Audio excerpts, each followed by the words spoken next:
Those pop culture Easter eggs, which got their name because of a hidden message in the 1979 Atari game Adventure, actually have been in games and movies before and even after 1979.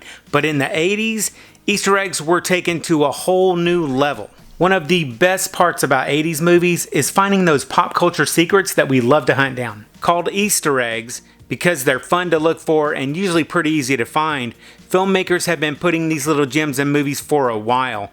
But in the 80s, there were some really awesome ones, and we're going to list some great ones today. So let's see which ones you might know about coming up. I see you shiver with anticipation.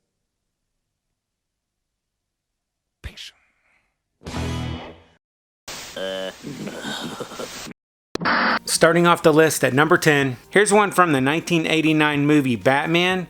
In this clip, Alexander Knox, he's being teased by his colleagues for investigating the sighting of the Batman. One of his co-workers hands him a sketch to poke fun at him, but if you look in the bottom left-hand corner, this sketch was clearly drawn and signed by Bob Kane, who is the true-life co-creator of Batman. Number 9. In the 1982 movie Tron, if you take a look at Commander Sark, who's on the bridge of his battlecruiser, when he's examining his schematic diagram, he's hunting down Flynn. But over on the right-hand side, you can see Pac-Man, who's munching his way through a maze full of yellow dots. And seeing how Flynn is a video game nut, it makes total sense to have Pac-Man in this game program.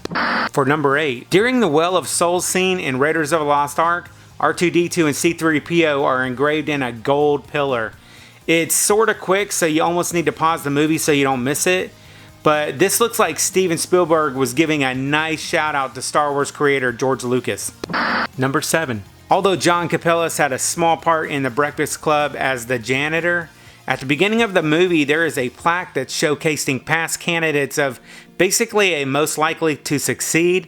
And yep, that's the janitor in 1969. I guess he got his dream job after all. See you next Saturday. You bet. Number 6. This next one is for the horror movie fans of both The Nightmare on Elm Street and Evil Dead. And in the first Nightmare on Elm Street, the main character Nancy, you can see her watching The Evil Dead while she's falling asleep. And then on the other movie, Evil Dead 2, you can see Freddy Krueger's blades hanging both in the woodshed clip and when he goes into the cellar. Number 5. In the movie Beetlejuice, which came out 5 years before Tim Burton's Nightmare Before Christmas, you can clearly see an early version of the future Pumpkin King.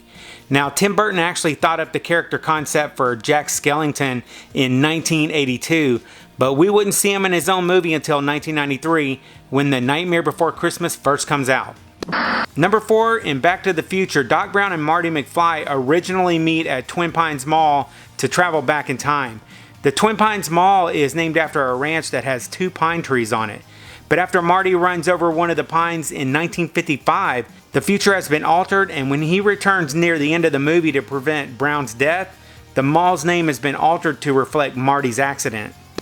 Number 3, in the movie Coming to America, Eddie Murphy hands a bag of money to a couple of homeless guys who just happen to be Randolph and Mortimer Duke from Trading Places.